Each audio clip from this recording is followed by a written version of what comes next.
tal? ¿Cómo están? Bienvenidos una vez más a...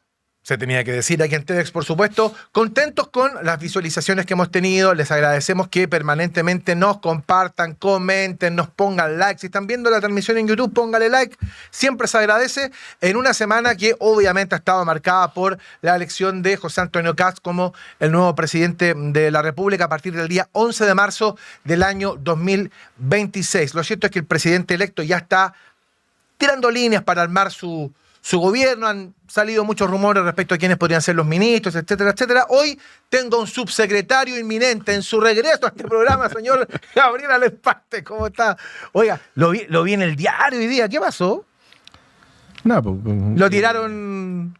No. A ver, usted sabe que yo me dedico a mis temas Lo sé. de abogado. Yo soy un artesano del derecho. ¿Sabes qué me molestan esas cosas de la prensa? Porque yo no he hablado con nadie, se lo digo sinceramente, no he hablado con absolutamente nadie, ni en mi partido, ni en... Y además me parece un mal gusto que la prensa pautee al los presidente. Además me pareció rarísimo, ¿no? Me parece un mal gusto espantoso y además yo creo que esas cosas son para quemar nombres nomás, ¿no? Sí. El otro día alguien me... Además me molestó mucho una cosa, sí, debo decirlo, que a lo menos yo espero un llamado por teléfono del medio que lo publica, que en este caso es La Segunda. Tienen mi teléfono, me llaman todos los días para otras cosas y... ¿No te llamaron? No me llamó nadie, entonces... A lo menos, no sé, pregunten. Inminente embajador en Filipinas. La voz, Chijol Ley, ¿cómo te mira? Viene de blanco, como Harry Hooder, sobre la 186. Sí, más o menos, sí. Sí. Hola, Eugenio, muy contento de tener también nuevamente aquí a Gabriel con nosotros. amigo, Realmente, amigo. te echaba mucho de menos. Pero muy bonito. Es que el artesano del derecho está Sí, muy sí, no, dedicado al sí. derecho. Tener un subsecretario, un embajador. Yo esta semana salté para la SECOM. Ahora, no te puedo creer. Ahora, Sí. la fuente era absolutamente No, la carente era- de credibilidad. Callampera. La fuente de soda, güey. No, Callampera, pero la te deseo fuente. mal. No, que yo a la SECOM. No daba ni y para al lado- Fontana y del al lado- Trevi. y el que está al lado que está diciendo, sí, yo escuché eso. ¿De dónde, güey? Pero bueno, no, mi hermano me preguntó si iba a ser vocero. O sea, No, sí, que de verdad las especulaciones... no, corre. Debe ser de las cosas más ridículas que existe, pero... No, pues está bien. Bueno, estas han sido semanas de señales. Han sido semanas de señales del presidente electo Así es. en el discurso, en el viaje que hace Argentina. Mucho Sí. se debatió, hay mucho comidillo todavía por el tema de la fotografía con la motosierra, a qué fue, si fue a reclutar a Daza. ¿Por qué Argentina a las 48 horas de ser electo, Chijón? Mira, a ver, hemos visto en el presidente electo una actividad que sí, es un poco mayor que la que normalmente podrían tener otros presidentes electos, pero que resalta mucho más por el contraste lamentable, y lo digo con mucha tristeza, que surge de la comparación con lo que ha hecho nuestro presidente actual, digamos, el presidente Boric. Porque una cosa es, como corresponde, partir trabajando muy temprano, 7:30, 8 de la mañana, y otra cosa es que cuando te tienen que recibir un acto republicano te reciban a las 12 del día. Entonces hay una diferencia importante que, como te digo, es lamentable, pero que creo que proyectándolo a futuro va a ser para bien. Ahora, Gabriel, la señal de... A ver, es electo el domingo, el lunes realiza el acto protocolar de juntarse con el presidente en ejercicio, y el martes se va a Argentina. ¿Por qué toma esa decisión? Estas cosas son señales. ¿Qué quiere primero, poner arriba de la mesa José Antonio? Primero lo que decía Chijón, yo creo que... A ver, a mí yo he estado en la formación de muchos gobiernos hace muchísimos años. No es extraño todos los gestos republicanos muy correctos que se dieron el día domingo, que destaquemos una cosa, de verdad hay que destacarlo, o sea, que el vencido reconozca y vaya a ver al vencedor, desde la elección de Lagos Lavín. Que el presidente en ejercicio hable por teléfono con el presidente electo, más allá de quienes sean, es algo que en el mundo, y que además, digámoslo también, en una hora sepamos los resultados con una institución centenaria como el CERVEL, cuando en Honduras llevan semanas discutiendo. No, perdón, y con un sistema manejado en papel y lápiz. En papel y lápiz, no es, que ojalá jamás lo cambien porque sí, es el más fiable de todo. Yo creo que son cosas de las cuales los chilenos nos debemos enorgullecer y mucho. Después creo que en otros gobiernos, no en el del presidente Boric, por cierto, el rito ha sido un poquito el mismo, ¿ah? La recepción de los distintos presidentes de los poderes del Estado, el Tribunal Constitucional, el Poder Judicial, y ha habido un Poder Judicial estaba justo con el cambio de presidenta en este caso. Creo que en eso ha estado impecable. El viaje a Argentina yo creo que tiene que ver con un agradecimiento a alguien cercano. Pero está un poquito alejado de Milei, porque yo creo que el rato de Milei más bien lo agarra Kaiser que Kassa en esta elección. Sí, pero yo creo que también es una manera de dar una señal con Argentina importante. Las relaciones con Argentina han estado muy votadas. Con los países limítrofes han estado muy votadas. O sea, y hoy día yo creo que hay una coincidencia interesante, tanto en Perú, con el presidente Gerí, con Rodrigo Paz en Bolivia y con Javier Milei. Entonces yo creo que es un buen momento, sobre todo además en un momento hemisférico bien complejo, porque lo que está ocurriendo en Venezuela puede repercutir en todo lo que tenemos que hablar con Bolivia, con Perú, con Argentina. Entonces creo que hay ahí un tema, y con Ecuador también. Entonces yo creo que el viaje a Argentina, a ver, más allá de la foto con la motosierra que a mí de verdad me importa, creo que no tiene ni una importancia. O sea, no veo sacarse una foto con una motosierra.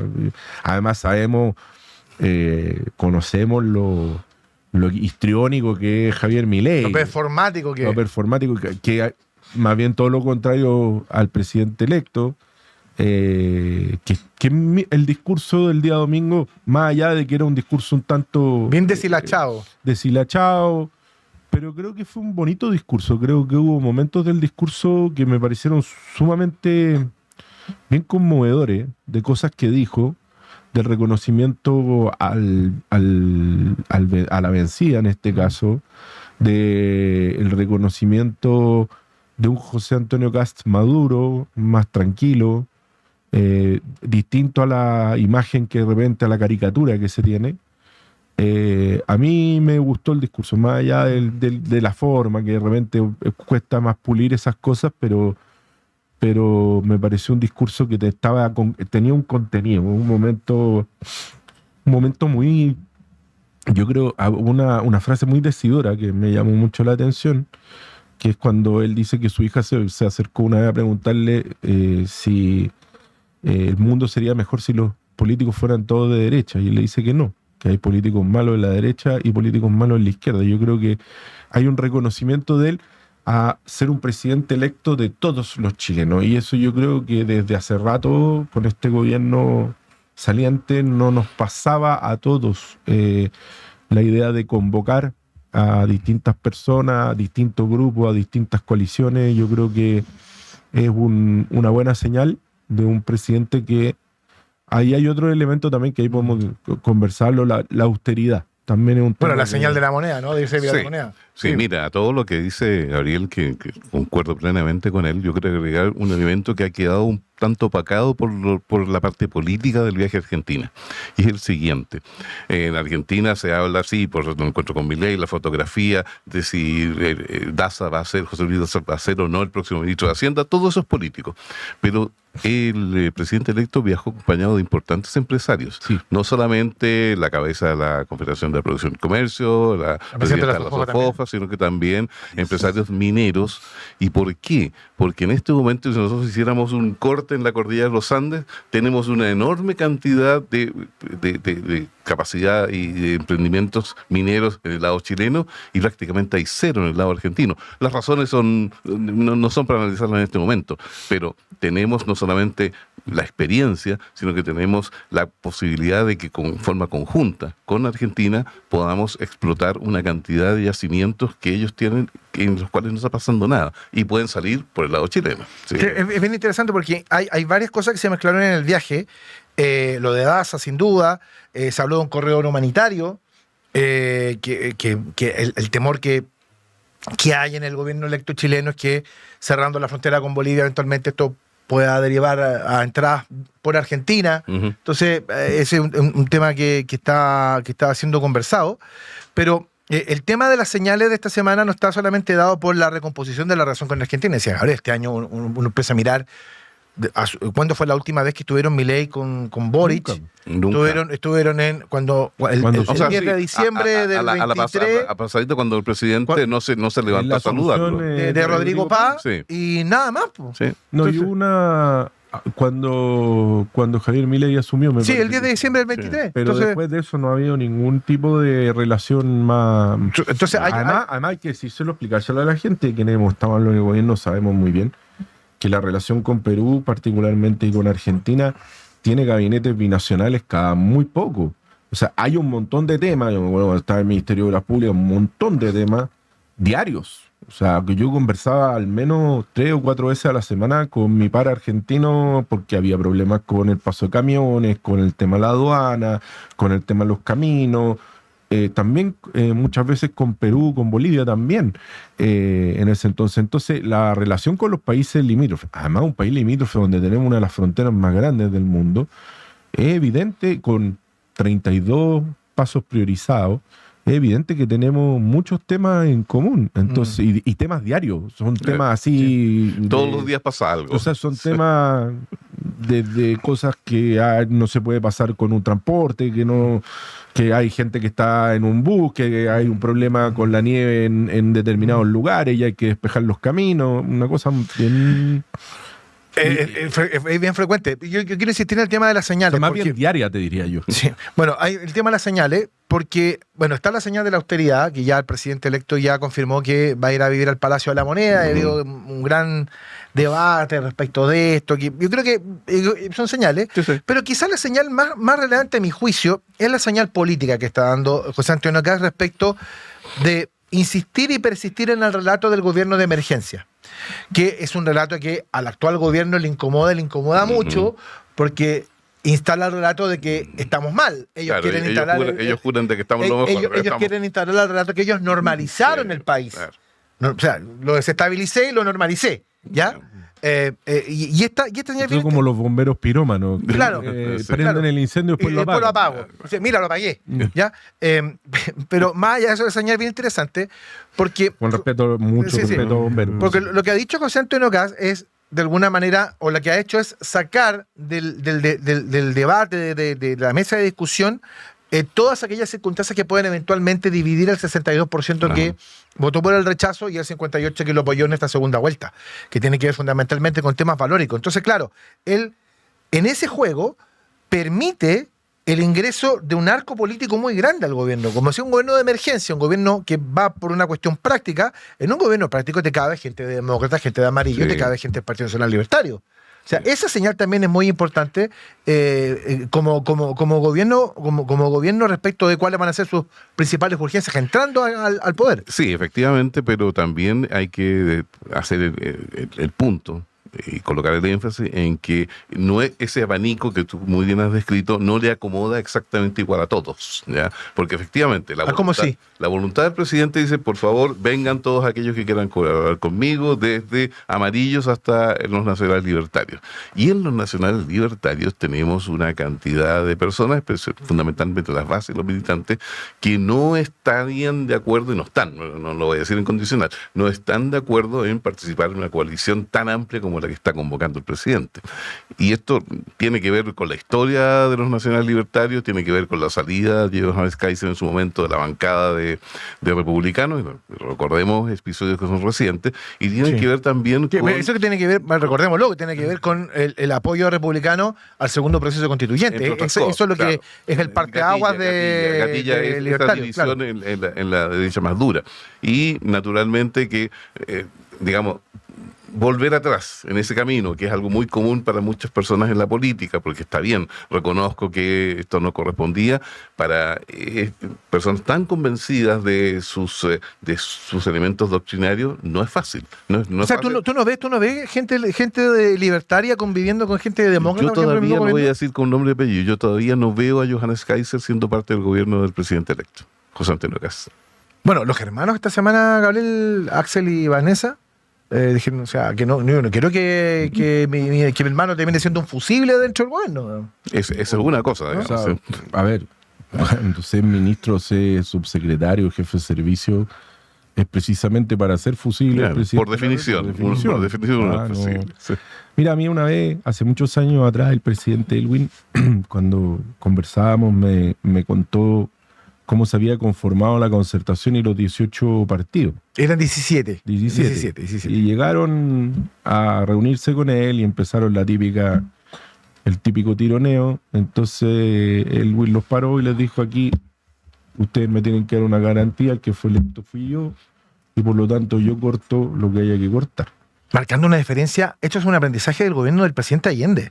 Porque el presidente Allende no tomaba ninguna decisión, es el principal responsable de la crisis política. Bueno, eso es lo que propone en su libro Daniel Mansuy sobre Salvador Allende, un libro muy interesante, yo lo recomiendo.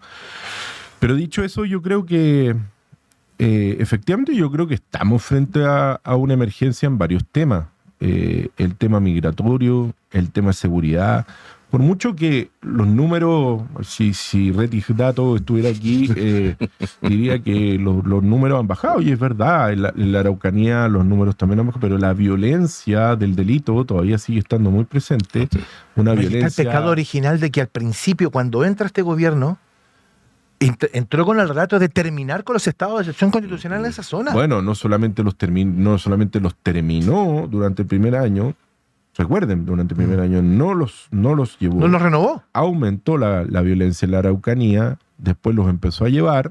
Salió con el estado de excepción acotado. Con el estado de excepción acotado. Su coalición no lo respaldó, y no lo respaldó durante muchas renovaciones de los estados de excepción constitucional. Y recordemos un detalle.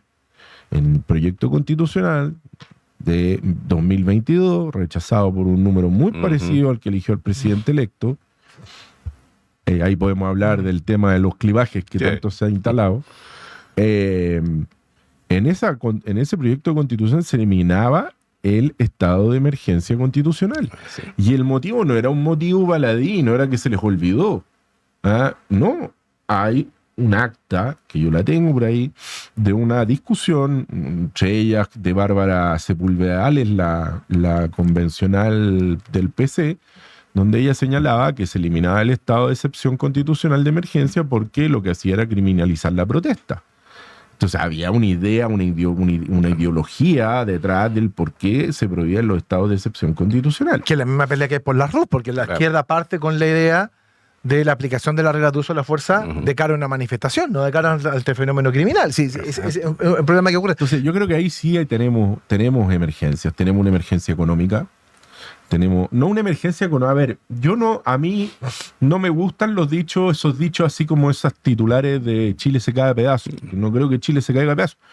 Pero tenemos un desempleo muy alto, tenemos un crecimiento muy bajo, tenemos una inversión... Es muy mediocre, Gabriel. Muy mediocre. Entonces, creo que además no es solamente de parte del gobierno. Yo creo que las organizaciones empresariales también se han acostumbrado a esto de crecer al 2%, y es un país, al 2% este país no avanza, no llegamos al desarrollo, no vamos a poder hacer un montón de cosas que necesitamos hacer. Y que queremos hacer, y que todo el mundo dice, pero ¿cuándo las vamos a hacer? ¿Por qué no se solucionan estos problemas? Entonces, es una buena noticia porque los inversionistas, yo creo que efectivamente, como dijo Sebastián Edwards, están acelerando las calderas después de la elección del domingo. Pero efectivamente yo creo que estamos frente a... Yo creo que por primera vez tú tienes un presidente que, más que tener una agenda más propia de su propia coalición, o sea, como una agenda ideológica de la propia coalición, es un presidente que tiene que apostar a lo... Ahora resolver el problema. Tiene muy claro, apostar a lo pragmático. ¿Cuáles son los 4 o 5 problemas que tú vas a resolver en 4 o 5 años? Terrorismo en la Araucanía, desempleo, falta de crecimiento, inversión, salud, educación, en las listas de espera y educación. Pero es que esa es la sabiduría. Y crimen organizado. Y con eso tiene bastante. Y inmigración. Sí, pero es que esa es la sabiduría de casa al momento de plantear la idea del gobierno de emergencia, porque me tomo lo que mencionaste respecto del clivaje, porque claro, se ha instalado mucho este nuevo eje, ¿no? Que fue superado ya el eje dictadura-democracia, el sí y el no del 88, en fin, que fue superado y que ahora lo que quedó es el 62% del apruebo rechazo. Entonces, lo que hace Kast en esta convocatoria, en un gobierno de emergencia donde todos te caben, es precisamente interpretar ese 62%. Es decir, vamos a estar en el gobierno aquellos que hemos estado en la oposición, los que nos opusimos el 22 y que estamos ahora en disposición de resolver los problemas que vamos a generar. Entonces, creo que es una señal política interesante, o sea, no para establecer una coalición ahora ya, porque además es imposible desde el punto de vista ideológico, pero sí una coalición práctica, como dijo Guillermo Ramírez esta semana, a gobierno de emergencia, coalición de emergencia. Y suma de voluntades. Sí, completamente, porque las tareas que Gabriel colocó ahí, hizo un listado largo que excede 4 años, eso no se va a poder hacer, poder cumplir en absoluto en forma global dentro de este periodo, pero sí señala un rumbo, y ese señalamiento de un rumbo es fundamental. ¿Por qué? Porque si algo ocurrió después del rechazo del primer proceso constitucional, después del rechazo del mamarracho, es que este gobierno saliente se quedó sin rumbo y sin nada que proponerle al país. O sea, el 4 de septiembre de 22 se acaba el gobierno de Gabriel Boric. Claro, se acaba, pero la conciencia de que se acaba viene a decantar bastante después, cuando empiezan a tratar nuevamente de levantar sus banderas y ven que las banderas sencillamente son irremontables. No hay cómo volver a todo lo que ellos querían hacer cuando entraron al gobierno, y por otro lado tampoco quieren hacer lo que deberían hacer para que el país tomara un rumbo de crecimiento.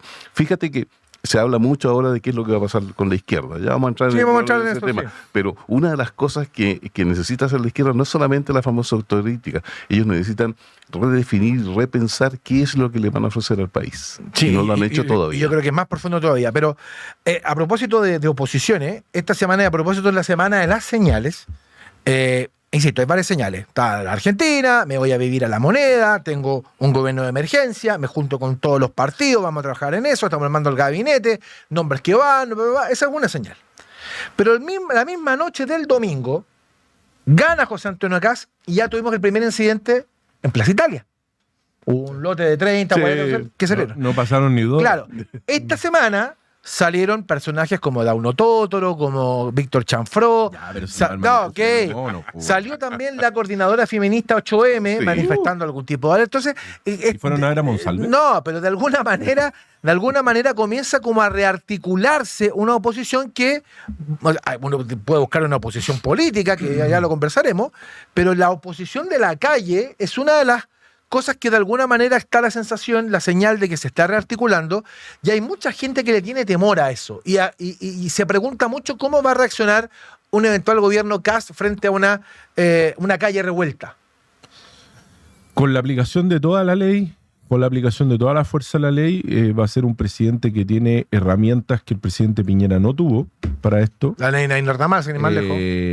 La ley Nain Retamal, lo curioso es que durante estos 4 años no ha habido, como dijo el presidente Boric, en un momento no salía a la calle porque él daba más gobernabilidad. Todos sabemos dónde estaba la calle en ese momento. Va a ser un gobierno complicado. Eso yo creo que esta no va a ser una oposición leal. Y yo creo que van a seguir cometiendo el mismo error, salvo quizás excepciones, pero van a seguir cometiendo el mismo error que los sigue metiendo en la profundidad de las palizas electorales. Pero no vienen de una paliza electoral en la parlamentaria, por ejemplo. Sí, pero por una razón distinta, por un tema de ingeniería más político. Por un tema de ingeniería más política, la tontera de la derecha de dividirse, todo eso, pero por el otro lado una lista única les hizo ganar más, pero un tema ingenieril, no es un tema más político. El triunfo de José Antonio Kast con esa diferencia y con la pequeña diferencia de 3 puntos respecto al rechazo, te está diciendo algo. Mira, yo esta semana escribo muchas columnas en varios diarios que me piden, en La Tercera, en el Diario Financiero. Esta semana encontré una columna, yo no la guardo, es un poco desordenado con mis propias cosas, pero encontré una columna que yo escribí en abril del 2022, donde decía que el clivaje, usaba la misma palabra, que el clivaje iba a ser el parteaguas de la concertación e iba a ser el rechazo y el apruebo. Recuerden que nosotros ni siquiera habíamos constituido el grupo que se llamó en un momento la centroizquierda por el rechazo, donde salió demócrata, salió amarillo. Entonces, era en un periodo además donde todavía el apruebo tenía una posibilidad electoral. Ahora veo, por ejemplo, la otra vez, una muy genial entrevista a Rafael Gumucio, una extraordinaria entrevista en La Tercera a David Altman, un gran cientista político uruguayo, profesor que le mando saludos. Donde efectivamente dicen este clivaje cambió y cambió por una razón obvia, la dice Altman. Porque la gente que hoy día vota ni siquiera había nacido en el sí y el no. Muchas de ellas eran muy pequeños. Fíjate, entonces, el 60% de la población del país nació después de 1990. Claro, y si tú miras, la repartición del voto a lo largo de las comunas, se mueve en una línea exactamente igual, la misma del rechazo, y ahí ya hay gente sacando números que efectivamente es así. O sea, hay un ejemplo.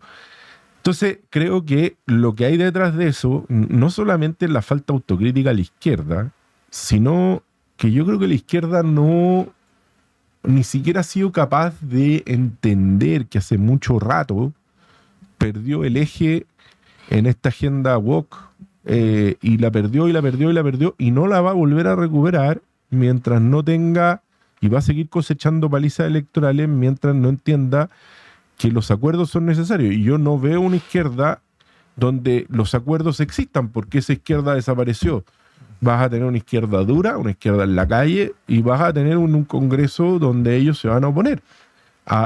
Como se han opuesto a todas las leyes de seguridad. Y me da risa cuando el presidente hace el listado de las leyes de seguridad, cuando su propia gente votaba en contra de la ley de seguridad. Se aprobaron con los votos de la derecha. Por supuesto. Entonces, creo que ahí hay una falta no de autocrítica, sino de entender cómo se van a plantear hacia adelante. Mientras no haya un liderazgo claro, mientras, por ejemplo, Paulina Bodanovich dice en plena campaña, cuando Janet Jara trataba de ser centrista de izquierda, socialdemócrata, Paulina Bodanovich da 3 semanas antes una entrevista en el Mercurio donde dice que a ella le molesta que le digan que es de centro izquierda, porque el Partido Socialista es de izquierda. Claro. Y ahí hay un elemento también que tiene que ver con la hegemonía de las izquierdas, que va a tener que ver con esto. Lo que está tratando de hacer el Partido Socialista es quién va a llevar la hegemonía de la izquierda, del Frente Amplio, del PC y del Partido Socialista. Entonces ahí sí creo que hay una posibilidad, lo planteó Pepe Toro esta semana como secretario general del PPD, de hacer una federación entre el PPD, esta es una idea de larga data, ¿no? Del PPD, el Partido Radical, el Partido Liberal, la Democracia Cristiana, y buscar ahí un espacio, pero yo creo que eso siempre ha topado con las marcas antiguas que tiene cada uno de esos partidos. Bueno, tengo que ir a la mención. Vamos a hablar precisamente de la autocrítica de la izquierda, el panorama que se viene en la izquierda después de la derrota del fin de semana recién pasado. Te quiero contar que si estás amenazado de embargo o tienes informes comerciales negativos, no te preocupes más. En chiledeudas.cl contamos con abogados expertos en defensa de juicios por deudas, eliminación de informes comerciales negativos y expertos en ley de quiebra. Búscanos en redes sociales y entérate de todos nuestros servicios. Recuerda, tus deudas tienen solución junto a chiledeudas.cl. Si estás viendo la señal abierta de TEDx, es el momento de la pausa comercial. Nosotros seguimos en Se Tenía que Decir, estamos con un retornado Gabriel Emparte, con nuestro oriental, chicos, porque el blanco es como muy oriental. El taco blanco es como muy oriental, ¿no? Sí, me debo estar preparando para alguna embajada, anda tú a saber. Sí, no es mala idea. Oiga, a propósito de nuestros invitados de siempre, quiero mandarle un gran saludo a Marcelo Urunet, que está con le agarró la hermana de la Hello Kitty. La hermana enferma de Hello Kitty. Bronquitty. Perdón, estoy lento hoy día. Se rieron aquí, hubo sonrisas leves, pero hubo sonrisas. Está bien. Oye, estábamos hablando en el primer bloque respecto de las señales que está dando el gobierno del presidente electo, José Antonio Kast, las señales de la calle y las señales de la izquierda. Ayer leía y escuchaba a la diputada electa Constanza Schoenhaupt del Frente Amplio decir que para ella no era cierto que ellos habían sido la peor oposición durante el gobierno de Sebastián Piñera. Lo que ya me generó una preocupación de cara a lo que viene. Esta semana hubo una larguísima, yo creo que llegué a la hoja 2, una larguísima reflexión, una carta larga de Giorgio Jackson respecto de la autocrítica y todo ese tema. Sí. Pero yo creo que el problema es que... Cayó muy bien en el Frente Amplio. No, pero yo creo que el tema de la izquierda es más profundo. Yo lo comentaba el otro día con con una personalidad del Partido Socialista y que tiene que ver con otra cosa. El Partido Socialista y la izquierda en líneas generales durante, su gran construcción histórica durante las primeras décadas del siglo XX, Ajá. tiene que ver con la cuestión social y el choque entre la lucha de clase, básicamente, entre los trabajadores y los explotadores. Y la representación del mundo obrero. La representación del mundo obrero. Pero resulta que el mundo obrero de 1920 no es el mundo obrero del 2025. El 2025 el mundo obrero es así. La tecnología terminó por superar muchas cosas. Así es. Muchas cosas. Hoy día, insisto, tú puedes trabajar, lo comenté la semana pasada, para una persona que vive en Italia, en Alemania, en Inglaterra, a través del teléfono. Entonces el mundo del trabajo con cambió. mucho mayor flexibilidad.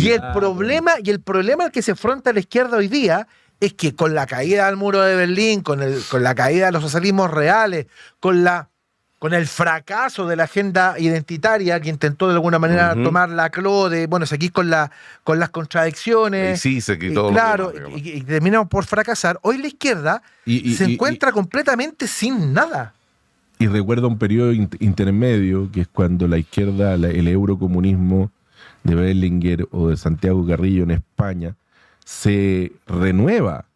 Y ahí hay un libro de Carlos Altamirano que, siendo el más incendiario durante el gobierno de la UP y antes, se da cuenta y reconoce el error y entra en la idea del eurocomunismo, que se supera con gente que plantea la tercera vía. Felipe González, Tony Blair, hay una serie de güeyes, Ricardo Lagos, Fernando Henrique Cardoso en Brasil. Entonces hay una superación de la izquierda para tratar de interpretar los tiempos, que fue reemplazada por una izquierda absolutamente identitaria, violenta, radical, que partió más o menos en la primavera árabe del 2011, se extendió en los indignados en España, que es el nacimiento de Podemos. El nacimiento de Podemos. Claro. Entonces creo que ahí hay un elemento, Mélenchon en Francia, creo que hay un elemento que ha hecho que la izquierda los últimos 15 años haya estado muy extraviada, muy, muy extraviada en la estridencia, en salir a la calle. Yo creo Pero es un fenómeno mundial, a tu juicio, o sea, que la izquierda en líneas generales a nivel global está hoy precisamente con la brújula un poco extraviada. Es que es cosa de mirar a los líderes, es cosa de mirar a los líderes. O sea, cuando uno escucha a Petro y sus declaraciones, no sé en qué estado estaba Petro el domingo. Esa es una muy buena pregunta. Tengo las legítimas dudas cuando su canciller envió una carta larga diciéndole que Petro se le había perdido 3 días en París, ni los servicios secretos franceses sabían dónde estaba. Y cuando se supo fue peor todo. Y cuando se supo andaba de parranda. Andaba de rumba, como le llaman. Se está en Francia. Cuando uno mira los personajes, de la izquierda hoy día, uno podría decir que aquellos que han sido más responsables en este último tiempo, y creo que lo demostraron en el ejercicio del triunfo del presidente Kast, es Sheinbaum, que vino a reemplazar un poco la locura de Andrés Manuel López Obrador, que era la maravilla de todo esto. Sí. Ahora Sheinbaum también ha tenido algunas declaraciones bastante desafortunadas. Y el otro líder indiscutido sin duda es Lula, que durante mucho rato estuvo muy peleado con el presidente Boric. Acuérdense que 3 de 4 años. Sí, acuérdense que lo trató hasta de niño. Sí. Lo que está ocurriendo en España con Pedro Sánchez, que ya está asediado por corrupción, o sea, la bandita del Peugeot, como le llaman en España. Te agrego el derrumbe de Podemos, de haber sido un partido floreciente y con muchas esperanzas. Y con una cantidad de acusaciones por abuso sexual. Sí, está metido nuestro amigo Rejón ahí. Entonces, creo que finalmente cuando uno mira a los líderes de la izquierda global, yo creo que los únicos que van quedando como de ese halo de la socialdemocracia, pero ni siquiera socialdemocracia, un socialliberalismo, sería Macron, y en el resto de Europa está la derecha funcionando. Está Meloni, está el primer ministro inglés, está gobernando el ala más de derecha de la CDU en Alemania, con Merz. Entonces, uno observa el mundo. En Japón está gobernando la derecha ministra. Entonces, uno observa el mundo y no es un tema de que las ultras derechas, como le gusta señalar a algunos, no. Se trata de que las derechas están pudiendo entender la problemática.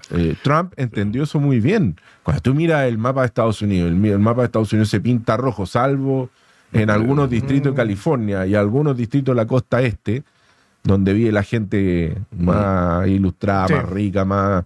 Tú dices, bueno, claramente la gente común y corriente empieza a sentir que la falta de empleo, que la criminalidad, que la migración empiezan a dañar sus propias vidas, y eso requiere de alguien. La gente espera de la política pragmatismo. ¿Y la izquierda dejó de ser pragmática? La izquierda, o sea, hizo todo lo contrario al pragmatismo. La agenda woke es todo lo contrario, es una agenda que se fija en las minorías, por lo tanto el pragmatismo, o sea, está muy lejos del pragmatismo, está en las antípodas del pragmatismo. Ahora, ¿no hay liderazgo en la izquierda hoy día? Porque, o sea, Gabriel Boric, uno dice, ya, va a ser el líder. Yo creo que no va a ser el líder de nada. Va a ser difícil. Yo creo que va a ser el líder de nada, por lo menos un par de años. Vamos a ver cuáles van a ser los liderazgos que ahora surgirán. Me imagino que los liderazgos de la oposición vendrán en el Parlamento. De algunos de ellos. De algunos de ellos. Pero uno no ve un rostro... Ya, Tomás Bodanovich, me dicen algunos. Ya, podría ser, sí. Podría ya, pero es que no hay más. Socialismo democrático no tiene nada ni nadie. No. Está hoy está realmente en una crisis muy... Entonces, la crisis que tiene hoy día la izquierda no es solamente una crisis que tiene que ver con los liderazgos, sino también tiene que ver con una crisis de contenido. Entonces, es una crisis total. Es una crisis de contenido, una crisis también en que hoy el marco ideológico que fundó la izquierda un siglo y medio atrás, hoy no funciona en este mundo de hoy. ¿Y por qué? Carlos Marx, perdón, dame un minuto. No, por supuesto, si a la gente le gusta que conversemos estas cosas. Carlos Marx define, digamos, que el sujeto de la historia es el proletariado y su vanguardia es la clase obrera. ¿Ok? Que era el sector más educado en ese momento de los trabajadores explotados por el capitalismo. Perfecto. Hoy el proletariado no existe. ¿Por qué? Porque el proletariado era aquel ser humano, hombre fundamentalmente, que solo tenía para ofrecerle a la economía y para venderle a la economía su fuerza de trabajo y su prole, sus hijos, porque existía el trabajo infantil, recordemos, ¿ya? Sí. ¿Ok?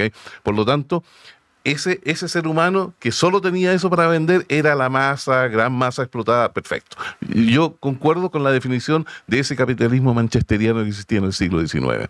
Pero eso fue cambiando. Y el desarrollo propio del capitalismo, con todos sus problemas, con todas sus contradicciones, fue haciendo crecer algo que aquí llamamos clase media y que los marxistas desprecian, porque ellos hablan de las capas medias. Porque ellos no se salen. Claro. Es lo que antiguamente llamaron la burguesía. Y lo que es más irónico que en Chile crece todo ese segmento de clase media durante los gobiernos de la Concertación. Sí, y fíjate en lo siguiente, el problema para los marxistas y para la gente de izquierda, aunque no sea marxista, es que hoy día la clase media tiene mucho que perder. Ese proletariado que no tenía nada que perder se transformó en una masa de seres humanos que hoy día sí tienen algo que perder. Y no estoy hablando solamente de su casa o de sus bienes inmediatos. Estoy hablando, tiene que perder el beneficio del orden, el beneficio del progreso, el beneficio de todo aquello que fue construido con los gobiernos de la Concertación, con los gobiernos del presidente Piñera. Bueno, frente a eso, la izquierda identitaria, dado el fracaso de los socialismos reales, se transforma, no, vamos por las causas inmediatas. Las causas chicas no son universales. Y como no son universales, no convocan. Tú necesitas convocar a la gran mayoría. No, y abandonan la agenda de lo diario. Claro, también. Entonces cuando tú ya no le das solución a las personas, y la política es el arte de poder gobernar, de poder hacer lo posible por tratar de solucionarle la vida a la gente. Y la gente siente hoy día que la figura del Estado, y aquí se produjo una discusión ideológica, yo creo en los últimos 10 años, muy fuerte, sobre lo que el Estado significa. Aquí hubo una izquierda que ensalzó al Estado de una manera... casi mesiánica. Sí. Y además con un déficit fiscal gigantesco. Entonces, el Estado... más bien uno pensaría que tiene un rol en la sociedad de mediador, pero no de dificultador de los problemas, perdonen la palabra, no existe, fue lo que decía Rodrigo Paz, que me gustó mucho el concepto, el presidente Bolívar decía, el Estado tranca, ¿no? el Estado tranca hay que eliminarlo, o sea, hoy día esa burguesía que creció, burguesía clase media, que creció bajo los gobiernos de la Concertación, porque accedió a la educación, porque fue el primero de la familia que llegó a la universidad, porque pudo comprar su auto, porque pudo acceder al crédito, porque pudo acceder al mercado. Esa clase media de la cual nos sentimos orgullosos, ha visto que en los últimos años, y particularmente desde el estallido hasta acá, se ha visto tremendamente perjudicada. Entonces, no llega un minuto que sí. A mí me llama mucho la atención ciertos líderes del mundo de la izquierda que hablan de la borrachera constitucional como si fuera así una borrachera. Si, no se pegaron una borrachera. Eran los barman del No tema. eran los barman, servían los pisco sour. Sí, o sea, hacían los cócteles y todo eso. no, los Y bien terremotos. bien cargadito. Y cargadito. Entonces, uno dice, oye, pidan un poquito, o sea, pónganse y hagan una verdadera, no autocrítica, pero al menos ni siquiera una autocrítica al país, sino más bien una reflexión interna de para dónde iban. Sean honestos, perdón, en esa reflexión. Aunque no se lo digan a la gente, pero sean honestos consigo mismos para poder extraer de ahí algún grado de verdad que les permita continuar. Sí, quiero hacer un homenaje a Natalia Bergentile, que bien envejeció la frase de los monos peludos. Fantástico. Fantástico. Pero fíjate que hay una cosa bien interesante porque la izquierda va a tener que hacer ese proceso de reflexión respecto del liderazgo y respecto de entender la sociedad en la que se desarrolla hoy por hoy, pero tiene un fantasma la izquierda. El fantasma no es solo de que hoy día la derecha suma 50 más 1 y suma mucho más que eso, sino que tiene otro intérprete que le corre por el lado y que entendió y comprendió la sociedad en la que vive mejor que ellos, que es el partido de la gente, que es la propuesta Parisi. La propuesta Parisi está muy de la mano con el nuevo elector. El otro día Juan Pablo Lavín decía una cosa que es muy interesante. Lo que cambió aquí no es que el país haya derechizado, ¿no? Aquí cambió el elector. Con el ingreso de 5 o 6 millones de votantes, cambió el elector.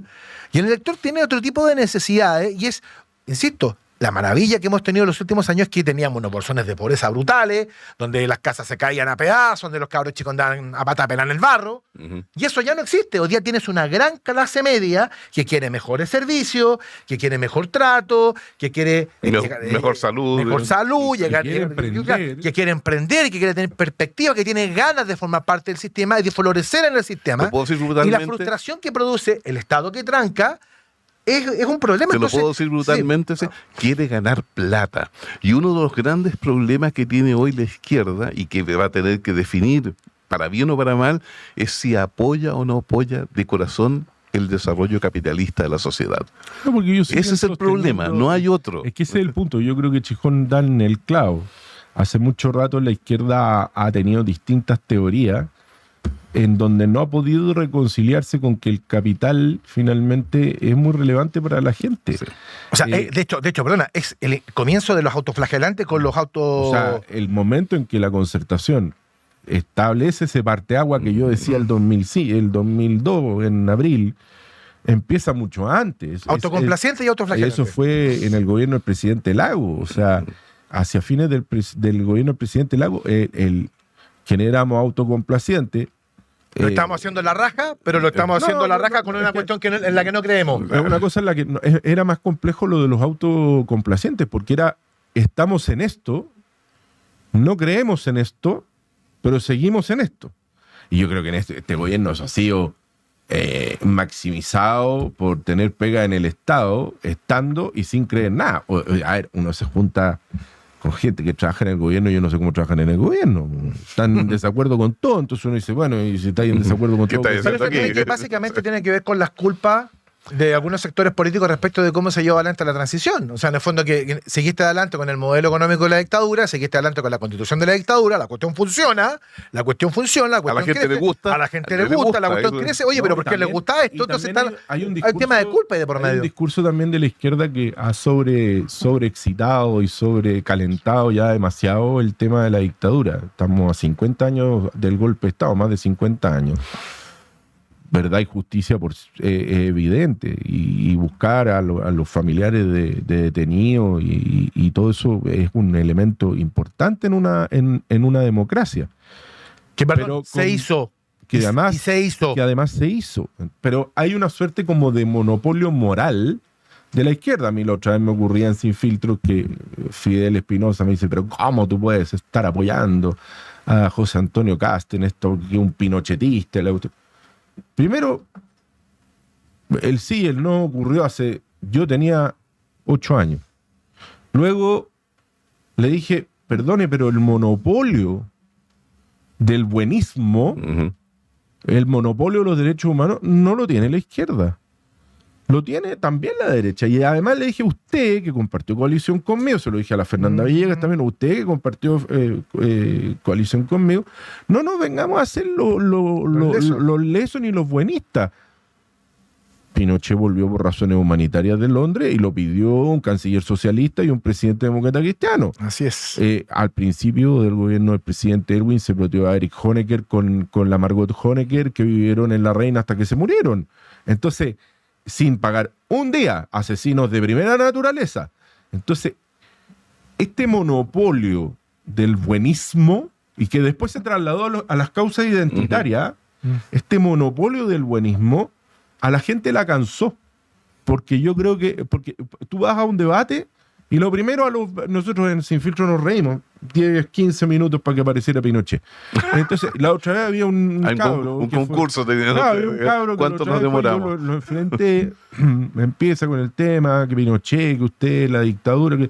Perdón, en mi casa se opusieron a la dictadura, votaron que no. Mi casa fue un centro del comando del no.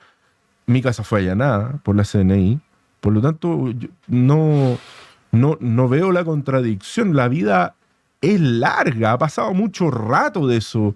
El mundo ha cambiado. Pero que no tiene... Las perspectivas han cambiado. Entonces,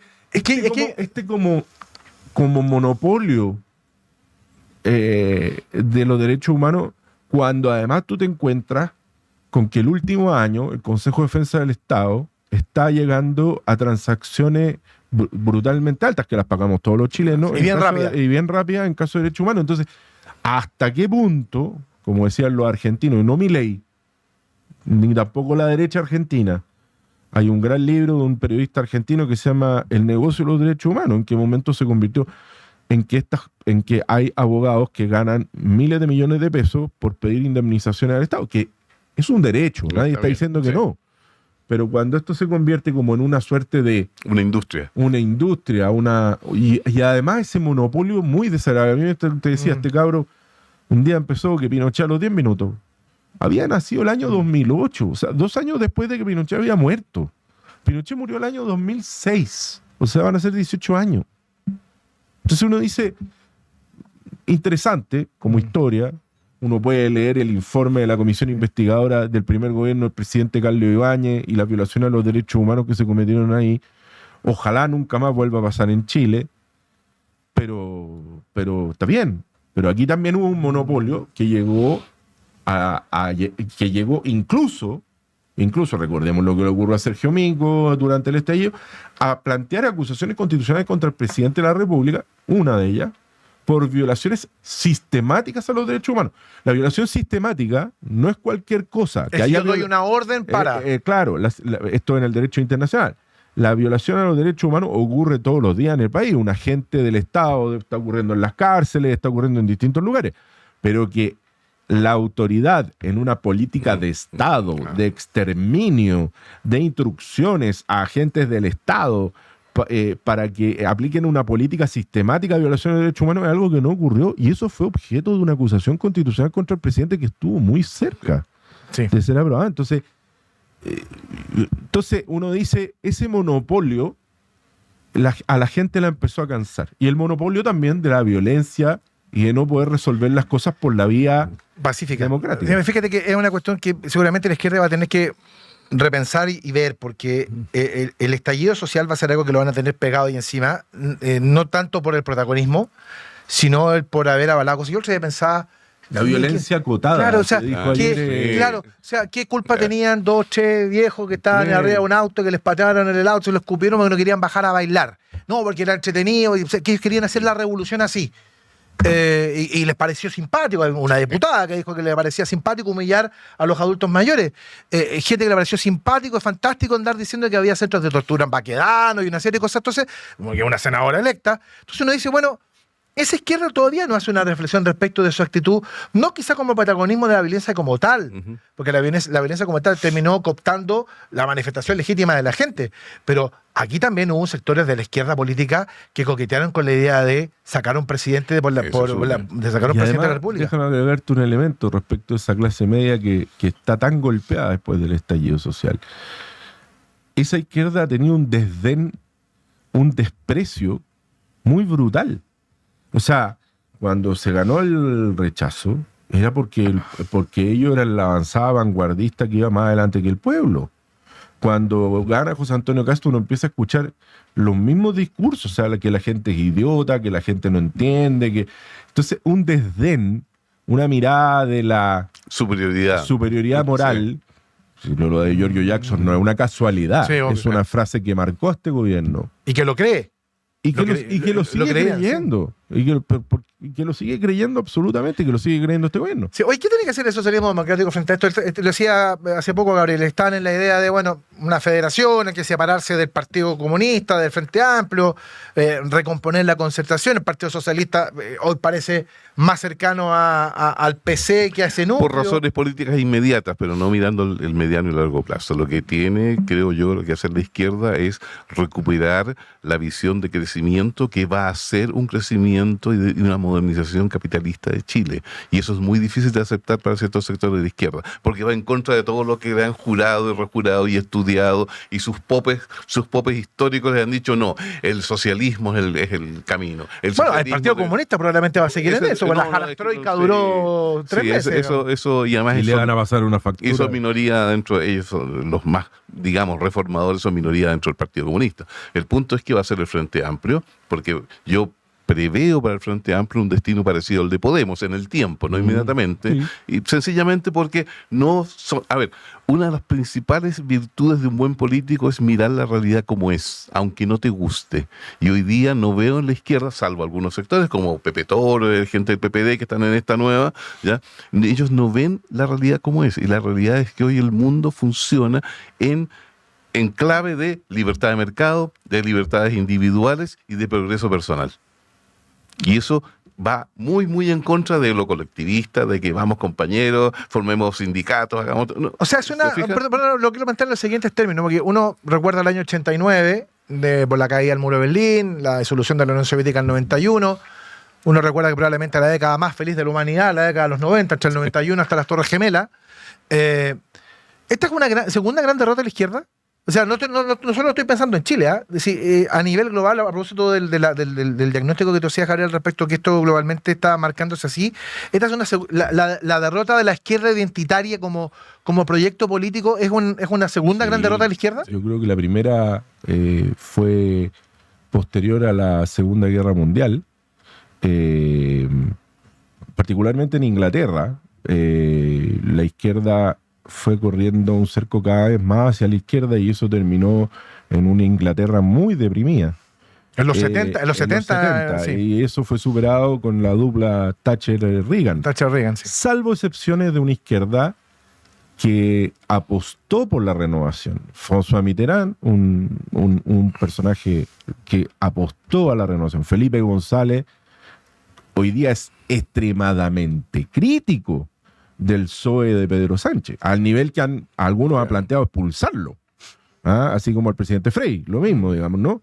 Entonces, uno empieza a mirar esa izquierda y la izquierda tuvo ese fracaso que se superó con la idea del libre mercado imponiéndose después de la caída del muro de Berlín, adecuándose a ese mundo, entendiendo que el Estado tenía que tener el rol de fiscalizador de ciertos mercados, de regulación de ciertos mercados, de defensa del consumidor. De generar políticas sociales que igualaran la cancha. Políticas sociales que igualaran la cancha.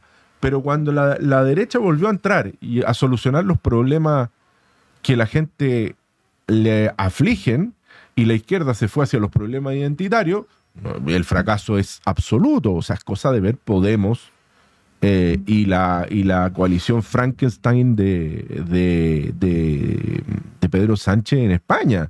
O sea, pactó con Bildu, que son los separatistas vascos más duros representantes de ETA, con el catalanismo,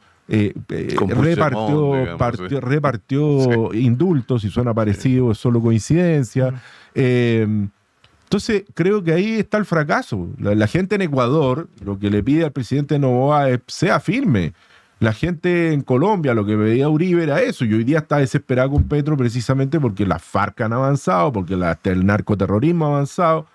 Entonces, entonces uno ve un fracaso de la izquierda. Y además de eso, una izquierda que como se ha cargado más hacia una izquierda radical, sigue justificando dictaduras que son no solo oprobiosas, sino ya vergonzosas a esta altura. Nicaragua, la dictadura que todos olvidamos, Nicaragua, y hay que denunciarla, Venezuela y Cuba.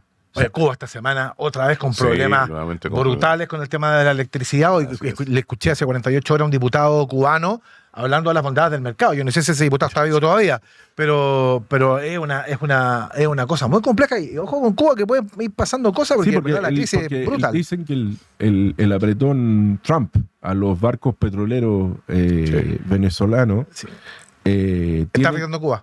Puede empezar a generar un efecto en Cuba y en Venezuela al mismo tiempo. Ahora, una polémica sí, porque la presidenta de México, Claudia Sheinbaum, reconoció que se estaban enviando buques petroleros a Cuba que no están siendo... Lo están triangulando. No están siendo registrados.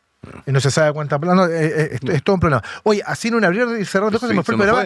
Pero fue interesante, insisto, en la segunda parte, esta reflexión respecto de la izquierda y las interpretaciones. Yo creo que la izquierda está en un quebradero de cabeza bien importante, partiendo no solo lo de Chile, sino que creo que es una cuestión más bien global. Chijón, un placer verlo. Muchas gracias. Como siempre, por la invitación. don Gabriel, qué bueno tenerlo por acá. Nuevamente, muchísimas gracias por favor, cuídense. Un abrazo a Marcelito Brunet. Chicas, gracias por estar con nosotros. Gracias, don Alex, también. Sí. Y nosotros nos reencontramos como es habitual el próximo día viernes. Deberíamos, ¿cierto? Sí, porque es 26. Ahí les contamos. Si les gustó el programa, pónganlo un me gusta, compártalo, coméntelo, todo eso. Así que ha sido todo. Muchas gracias y que tengan una feliz Navidad. Nos vemos. Chao.